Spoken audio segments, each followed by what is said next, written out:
परमेश्वर, हम आपका दिल से धन्यवाद करते हैं, आपका बहुत धन्यवाद करते हैं और केवल धन्यवाद करते हैं, क्योंकि हमें और कुछ करना ही नहीं है। सब कुछ तो आपने किया है और सब कुछ आप करते जा रहे हैं। जब हम आपके इकलौते पुत्र प्रभु यीशु मसीह के उस बलिदान के द्वारा पापों की गुलामी से छूट सकते हैं, तो पवित्र आत्मा की आज्ञा मानकर प्रभु हम आपके राज्य में क्यों नहीं आगे बढ़ सकते हैं। आपने हमारे लिए सब कुछ तैयार कर रखा है, हमें तो सिर्फ आज्ञाकारी बनकर आगे बढ़ना है। आपके वचन की पूरी जानकारी हमें आपके वचन के द्वारा प्राप्त होती है और पवित्र आत्मा के द्वारा हमें उस वचन का प्रकाश मिलता है, ताकि हम वचन की उस प्रकाश के में चल सकें। जीवन का प्रकाश आपके वचन में है और ये जब वचन हमारे जीवन में आता है तो इसका प्रकाश हमारे जीवन में हमको चलने में, हमारे चाल चलन में प्रकट होता है, ताकि हमारा जीवन परमेश्वर की महिमा का कारण बने। धन्यवाद करते प्रभु, आपने सब कुछ हमारे लिए किया है और जब हम आप पर विश्वास करके उस बलिदान पर जो आपने अपने पुत्र का हमारे लिए किया, हम छुटकारा पाते हैं, तो आप पवित्र आत्मा को भेजते हैं ताकि हम पवित्र आत्मा के द्वारा आपके वचनों में से उस प्रकाश को प्राप्त करें जो हमारे जीवन को प्रकाशित करें। हम आपका धन्यवाद करते हैं। इस प्रार्थना को आपके प्रभु यीशु मसीह के नाम से मांगते हैं, आमीन। सबको जय मसीह की। परमेश्वर का धन्यवाद करते हैं क्योंकि परमेश्वर धन्यवाद के योग्य है और उसने हम सब के जीवन में वो किया है कि परमेश्वर ही कर सकता है, हम उसके बारे में कुछ नहीं कर सकते।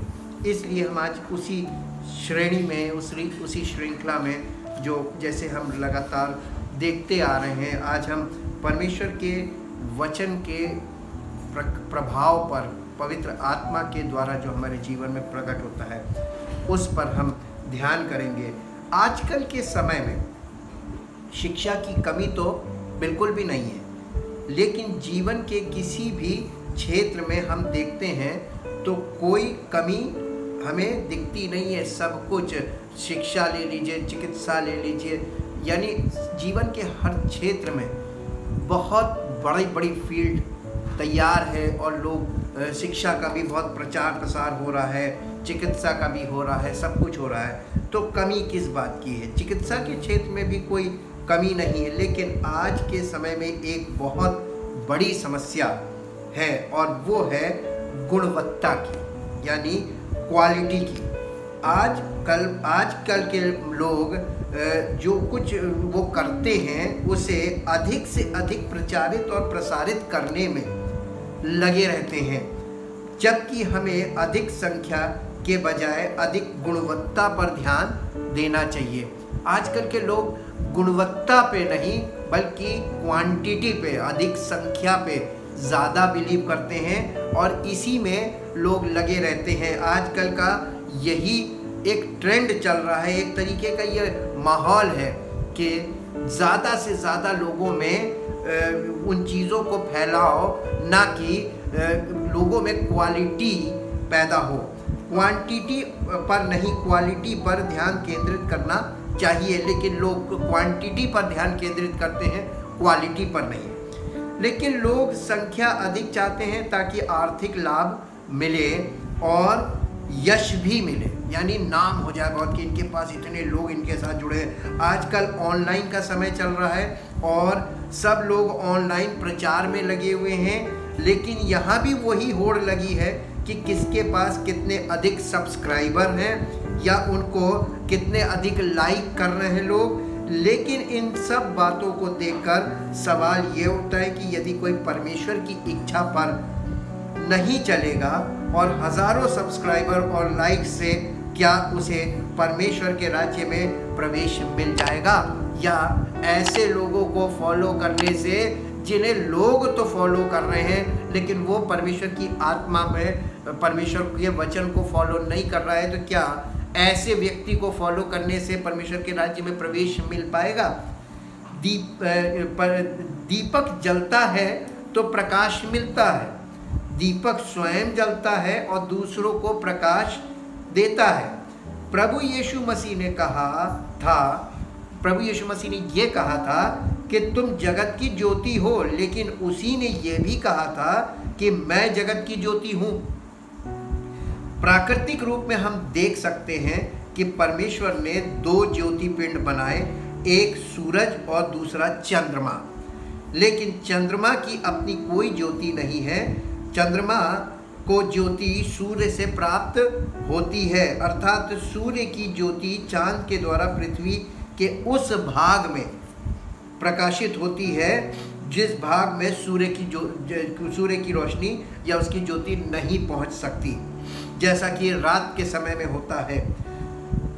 जो ठीक इसी तरह प्रभु यीशु मसीह जो धार्मिकता का सूर्य है, उसकी धार्मिकता का प्रकाश जिन लोगों के द्वारा फैलता है वे ज्योति की संतान कहलाते हैं। मलाकी की पुस्तक उसके 4 अध्याय के 2 पद में ऐसा लिखा हुआ है। मलाकी की पुस्तक 4 अध्याय के 2 पद में, परंतु तुम्हारे लिए जो मेरे नाम का भय मानते हो, धर्म का सूर्य उदय होगा और उसकी किरणों के द्वारा तुम चंगे हो जाओगे और तुम निकलकर पाले हुए बछड़ों के समान कूदोगे और फांदोगे।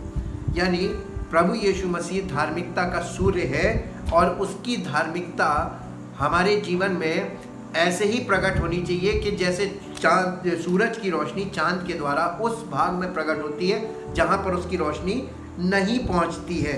अर्थात जब यहाँ रात होती है उस समय सूर्य पृथ्वी के उस आधे भाग में होता है और जिस भाग में सूर्य की रोशनी नहीं पहुँचती वहाँ पर सूर्य की रोशनी चंद्रमा के द्वारा पृथ्वी पर आती है। यदि मसीह हमारे हृदय में है तो उसका चरित्र और स्वभाव हमारे चरित्र और स्वभाव पर जयवंत क्यों नहीं हो रहा है? ये प्रश्न हमें इस विषय में सचेत करता है कि हम जो अपने आप को धर्मी समझते हैं, लेकिन हमारे जीवन और चरित्र में वो गुणवत्ता या क्वालिटी क्यों नहीं पाई जाती है जिससे हम किसी को कुछ ना कहें, लेकिन लोग उस प्रकाश को हमारे भीतर है जो हमारे भीतर है उसे हमारे जीवन और चरित्र में देखकर स्वयं उस प्रकाश को प्राप्त करने लगें। जैसे गलातियों की पत्री उसके 2 अध्याय के 15 पद से देखेंगे, 15 से 21 पद में पौलुस ने कलीसिया को चिट्ठी लिखी और ये बात बोली। और ये बात जो उस ज़माने में पौलुस के द्वारा पवित्र आत्मा ने पत्री में लिखी, इन बातों का आज कोई महत्व नहीं दिखाई देता है कलीसियाओं में, ना सेवक के जीवन में। यहाँ पर हम देखते हैं गलातियों की पत्री 2 अध्याय 15 पद से, विश्वास के द्वारा धर्मी ठहरना। कोई किसी को धर्मी नहीं बना सकता और ना अपनी धार्मिकता दूसरे पे थोप सकता है। हम तो जन्म से यहूदी हैं और पापी अन्य जातियों में से नहीं, तो भी ये जानकर कि मनुष्य व्यवस्था के कामों से नहीं पर केवल यीशु मसीह पर विश्वास करने के द्वारा धर्मी ठहरता है। हमने आप भी मसीह यीशु पर विश्वास किया कि हम व्यवस्था के कामों से नहीं पर मसीह पर विश्वास करने से धर्मी ठहरे, इसलिए कि व्यवस्था के कामों से कोई प्राणी धर्मी ना ठहरेगा। हम जो मसीह में धर्मी ठहरना चाहते हैं, यदि आप ही पापी निकले तो क्या मसीह पाप का सेवक है? ये प्रश्न हमारे जीवन से तभी उठेगा जब हम मसीह परमेश्वर की धार्मिकता जो यीशु मसीह पर विश्वास करने से प्राप्त होती, जब हम उस धार्मिकता में नहीं होंगे। हम धर्मी होने के वो सारे काम शरीर से करें, लेकिन हमारे चरित्र में, हमारे व्यवहार में वो सच्चाई ना हो, तो इसलिए ये प्रश्न उठ जाएगा, यदि हम जो मसीह में धर्मी ठहरना चाहते हैं, यदि आप ही पापी निकले तो क्या मसीह पाप का सेवक है? कदापि नहीं, क्योंकि जो कुछ मैंने गिरा दिया यदि उसी को फिर बनाता हूँ तो अपने आप को अपराधी ठहराता हूँ। मैं तो व्यवस्था के द्वारा व्यवस्था के लिए मर गया कि परमेश्वर के लिए जीऊँ। मैं मसीह के साथ क्रूस पर चढ़ाया गया हूँ। अब मैं जीवित ना रहा पर मसीह मुझ में जीवित है, और मैं शरीर में अब जो जीवित हूँ तो केवल उस विश्वास से जीवित हूँ जो परमेश्वर के पुत्र पर है, जिसने मुझसे प्रेम किया और मेरे लिए अपने आप को दे दिया। मैं परमेश्वर के अनुग्रह को व्यर्थ नहीं ठहराता, क्योंकि यदि व्यवस्था के द्वारा धार्मिकता होती तो मसीह का मरना व्यर्थ होता। यहाँ पर कितनी क्लियर तरीके से ये बात स्पष्ट तरीके से पौलुस ने यहाँ पर लिखी कलीसिया को, ताकि कलीसिया के लोग इन बातों को समझें कि हमारा जीवन अगर सही नहीं है तो हमारी धार्मिकता फेल हो जाएगी और लोगों के बीच में ये सवाल उठेगा।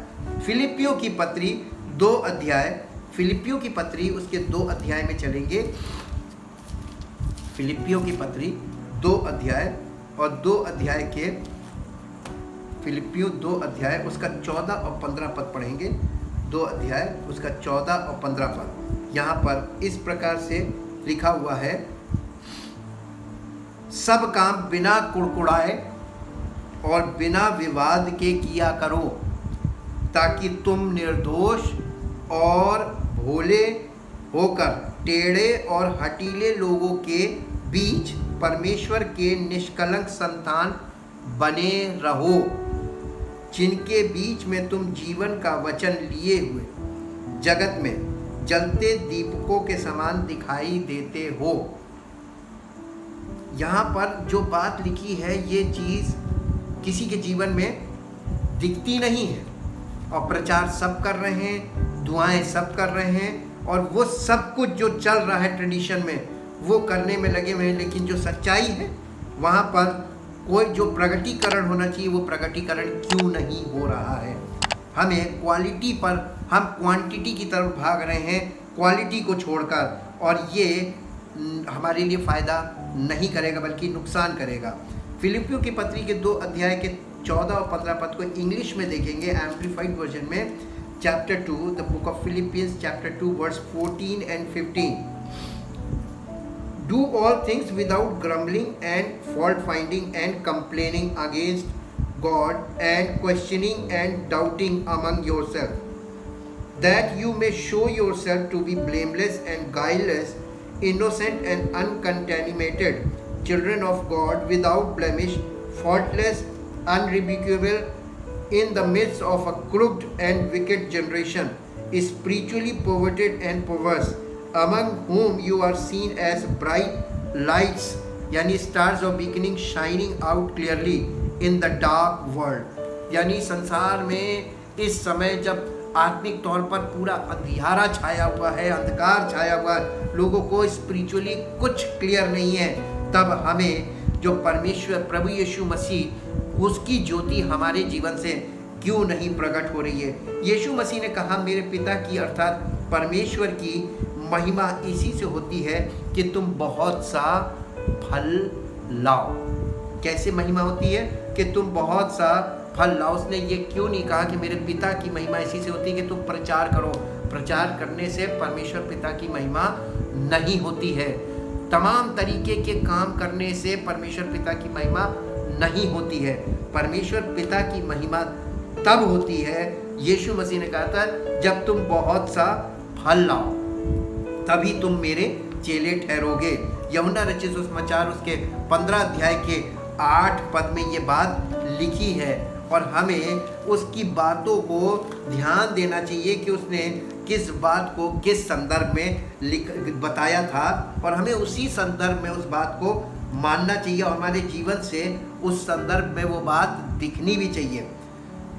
मेरे पिता की महिमा इसी से होती है कि तुम बहुत सा फल लाओ, तभी तुम मेरे चेले ठहरोगे, अन्यथा नहीं ठहरोगे। इसका उल्टा भी करके देखना चाहिए। आप जो अपने मन से कर रहे हैं उससे आप उसके चेले नहीं ठहर रहे, बल्कि जो कंडीशन लिखी है, जब तक वो कंडीशन नहीं। अब फल की बात आती है तो हम लोग कई बार तमाम कलीसियाओं की ब्रांचेस को खड़ा करते हो, कहते हैं ये फल है। नहीं, वो फल नहीं है। फल परमेश्वर की आत्मा का फल अगर हमारे जीवन में नहीं है तो हमारा सब कुछ शारीरिक काम व्यर्थ है, और उससे हमको मिलेगा कुछ नहीं। यूहन्ना रचित सुसमाचार के 8 अध्याय में, 15 अध्याय के 8 अध्याय में जिस फल की बात की है वो आत्मा का फल है, जो हमारे जीवन को साबित करेगा कि हम मसीह के चेले हैं कि नहीं। पहला पत्रस उसका 2 अध्याय उसका 11 और 12 पद देखेंगे। पहला पत्रस उसका 2 अध्याय पहले पत्रस का 2 अध्याय उसका 11 और 12 पद। यहाँ पर इस प्रकार से लिखा है, पहले अध्याय का 11 और 12 पद। पहला पत्रस उसका 2 अध्याय, पहला पत्रस उसका पहला पत्रस 2 अध्याय 11-12 पद। यहाँ लिखा है, हे प्रियो, मैं तुमसे विनती करता हूँ कि तुम अपने आप को परदेशी और यात्री जानकर उन सांसारिक अभिलाषाओं से जो आत्मा से युद्ध करती हैं बचे रहो। अन्य जातियों में तुम्हारा चाल चलन भला हो, ताकि जिन जिन बातों में वे तुम्हें कुकर्मी जानकर बदनाम करते हैं, वे तुम्हारे भले कामों को देखकर उन्हीं के कारण कृपा दृष्टि के दिन परमेश्वर की महिमा करें।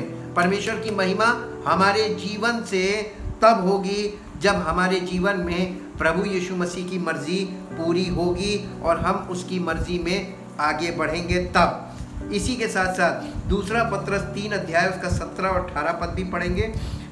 दूसरा पत्रस 3 अध्याय और उसका 17 और 18 पद। इसलिए हे प्रियो, तुम लोग पहले ही से इन बातों को जानकर चौकस रहो, ताकि अधर्मियों के भ्रम में फंसकर अपनी स्थिरता को कहीं हाथ से खो ना दो, पर हमारे प्रभु और उद्धारकर्ता यीशु मसीह के अनुग्रह और पहचान में बढ़ते जाओ। उसी की महिमा अब भी हो और युगान युग होती रहे, आमीन। यानी उसकी महिमा हमारे जीवन से होगी, उसकी सामर्थ्य हमारे जीवन में प्रकट होगी। प्रभु यीशु मसीह ने इस प्रकार से कहा था, मत्ती रचित सुसमाचार 5 अध्याय के 15-16 पद में। हम पढ़ के उसको देखेंगे। मत्ती रचित सुसमाचार उसके 5 अध्याय का 15 और 16 पद। यहाँ पर लिखा हुआ है कि उसी प्रकार तुम्हारा उजियाला मनुष्यों के सामने चमके, कि वे तुम्हारे भले कामों को देखकर तुम्हारे पिता की जो स्वर्ग में है बड़ाई करें।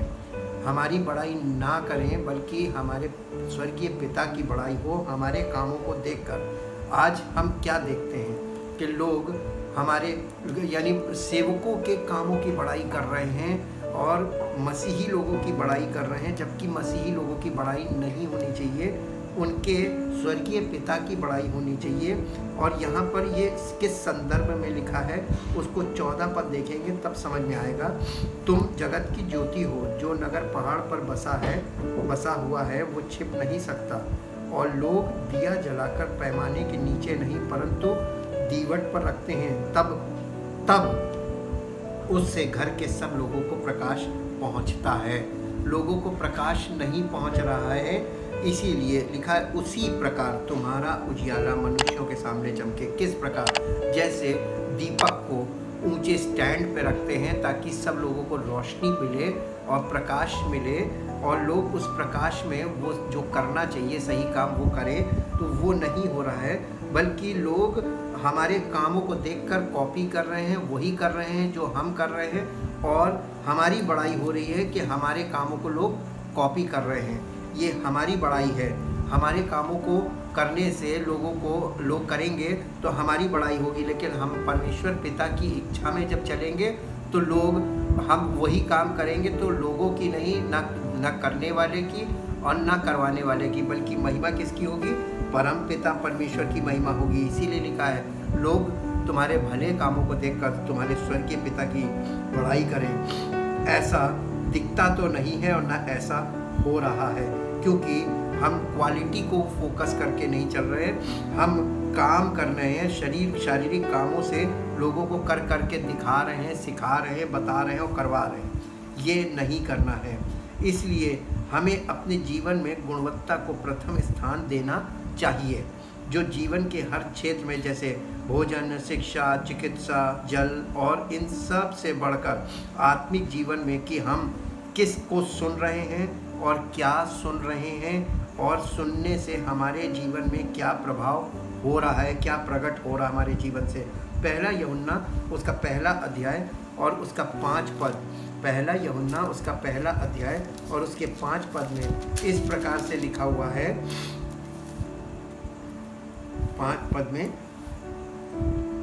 जो समाचार हमने उससे सुना और तुम्हें सुनाते हैं वो ये है कि परमेश्वर ज्योति है और उसमें कुछ भी अंधकार नहीं। परमेश्वर ज्योति है और उसमें कुछ भी अंधकार नहीं। और अगर हमारे जीवन में परमेश्वर की ज्योति होगी तो हमारे जीवन में अंधकार नाम की चीज़ नहीं होनी चाहिए। ज्योति परमेश्वर की धार्मिकता है और अंधकार हमारी अज्ञानता है। अगर हम अभी भी परमेश्वर की धार्मिकता के प्रति अज्ञान हैं तो हमारे अंदर परमेश्वर की ज्योति नहीं है। यूहन्ना रचित सुसमाचार उसके 12 अध्याय का 46 पद पढ़ेंगे। यूहन्ना रचित सुसमाचार उसके 12 अध्याय का 46 पद यहाँ पर इस प्रकार से लिखा हुआ है। यूहन्ना 12 अध्याय उसका 46 पद यहाँ पर इस प्रकार से लिखा है, मैं जगत में ज्योति होकर आया हूँ। यीशु मसीह ने कहा, मैं जगत में ज्योति होकर आया हूँ ताकि जो कोई मुझ पर विश्वास करे वो अंधकार में ना रहे। ये एक्सपेक्टेशन है और यही प्रमाण भी है कि जो कोई मुझ पर विश्वास करे, यानी प्रभु यीशु मसीह पर जब कोई विश्वास करे तो वो अंधकार में ना रहे, यानी अज्ञानता में ना रहे। बल्कि आगे लिखा हुआ है कि यदि कोई मेरी बातें सुनकर ना माने तो उसे मैं दोषी नहीं ठहराता, क्योंकि मैं जगत को दोषी ठहराने के लिए नहीं परंतु जगत का उद्धार करने के लिए आया हूँ। इसलिए कोई व्यक्ति यीशु मसीह आपको दोषी तो नहीं ठहराएगा, क्योंकि वो दोषी ठहराने के लिए आया ही नहीं था, लेकिन आपके जीवन से, आपके चरित्र से आप दोषी ठहर जाएंगे। यूहन्ना रचित सुसमाचार उसके 1 अध्याय का 9 पद पढ़ेंगे, पहले अध्याय का 9 पद, और यहाँ पर इस प्रकार से लिखा हुआ है 1 अध्याय उसके 9 पद में, सच्ची ज्योति जो हर एक मनुष्य को प्रकाशित करती है जगत में आने वाली थी। यानी यीशु मसीह जब आने वाला था वो ज्योति होकर आया था, और काहे कि परमेश्वर की सच्चाई की ज्योति, परमेश्वर की धार्मिकता की ज्योति वो यीशु मसीह है। यदि हमारे जीवन में आत्मा का प्रकाश अर्थात जीवन की ज्योति नहीं प्रकट हो रही है तो क्यों नहीं प्रकट हो रही है, ये सवाल है। यूहन्ना रचित सुसमाचार 12 अध्याय का 36 पद भी पढ़ेंगे। यूहन्ना रचित सुसमाचार उसके 12 अध्याय का 36 पद, और यहाँ पर इस प्रकार से लिखा हुआ है 12 अध्याय के 36 पद में, जब तक ज्योति तुम्हारे साथ है ज्योति पर विश्वास करो ताकि तुम ज्योति की संतान बनो। ज्योति की संतान हम ज्योति पर विश्वास करके बनते हैं। और ज्योति कौन है मालूम? सच्ची ज्योति प्रभु यीशु मसीह है। अगर हम उस पर विश्वास करते हैं, अगर इसीलिए यदि लिखा है, अगर कोई उस पर विश्वास करता है और उसके जीवन में से वही चीज़ प्रकट नहीं हो रही जैसे उसके जीवन में प्रकट होती थी, जैसा उसके चेलों के जीवन से प्रकट हुई, वैसे ही हमारे जीवन में भी होनी चाहिए। हम क्या कर रहे हैं, हम किस तरीके की कलीसिया में हैं, हम किस तरीके का प्रचार सुन रहे हैं, हम परमेश्वर के वचन से हमारे जीवन में क्या प्रभाव उत्पन्न हो रहा है, हमारे जीवन से किस प्रकार का लोगों को प्रभाव मिल रहा है, क्या हमारे जीवन से परमेश्वर की आत्मा की ज्योति प्रकट हो रही है। अगर नहीं तो ये सवाल, मैं तो एक बात जानता हूँ कि अगर सर्किट जब तक सही नहीं होगा बत्ती जलेगी नहीं, और जब तक बत्ती जलेगी नहीं ज्योति होगी नहीं। ये ज्योति जो हमारे जीवन से प्रकट होनी है, ये सर्किट सही होने का, जब जिस दिन हमारा कनेक्शन सही हो जाएगा, परमेश्वर के साथ सही संबंध हो जाएगा, ये ज्योति अपने आप हमारे जीवन से प्रकट होने लगेगी। आइए अपने आप को परमेश्वर के सामने समर्पित करें, क्योंकि सर्किट सही होने पर ही हमारे जीवन से ज्योति प्रकट होगी। हम चाहते हैं कि सुनने वालों के जीवन में उनका सर्किट सही हो जाए, उनका कनेक्शन सही हो जाए, परमेश्वर के साथ सही संबंध स्थापित हो जाए, ताकि वो ज्योति जो यीशु मसीह से शुरू हुई है, वो ज्योति जो यीशु मसीह जिस ज्योति का वर्णन कर रहा है, वो ज्योति उसके चेलों के द्वारा जैसे प्रकट हुई, वैसे ही हमारे और आपके सबके द्वारा वो ज्योति प्रकट हो और हम ज्योति की संतान बने और हमारा जीवन उसकी महिमा से परिपूर्ण होकर उसकी महिमा का कारण बने। परमपिता परमेश्वर, धन्यवाद करते हैं एक एक उपकार के लिए जो आप हमारे जीवन में करते हैं। हमें आपसे कुछ नहीं चाहिए, लेकिन जो कुछ आपको हमें देना था वो आपने सब कुछ दे दिया अपने इकलौते पुत्र प्रभु यीशु मसीह के द्वारा। जब हम मसीह में आएंगे तो हमें सब कुछ मिलने लगेगा। हमें करना सिर्फ इतना कि हम मसीह में हैं कि नहीं। और परमेश्वर पिता, आपका धन्यवाद करते हैं पवित्र वचनों के लिए जो हमें सही जानकारी देते हैं, ताकि हमें ये मालूम चले कि हम कहाँ हैं और हम कहाँ पहुँचना हमको चाहिए और कहाँ हम नहीं पहुँच पाए, क्यों नहीं पहुँच पाए, क्या वीकनेस है हमारी और किस किस लिए ऐसा हो रहा है और क्या होना चाहिए, उसके लिए निर्देश हमें देता। परमेश्वर, आपका वचन के लिए भी धन्यवाद करते हैं, पवित्र आत्मा के लिए धन्यवाद करते हैं और सारी महिमा आपको देते हुए इस प्रार्थना को आपके इकलौते पुत्र प्रभु यीशु मसीह के नाम से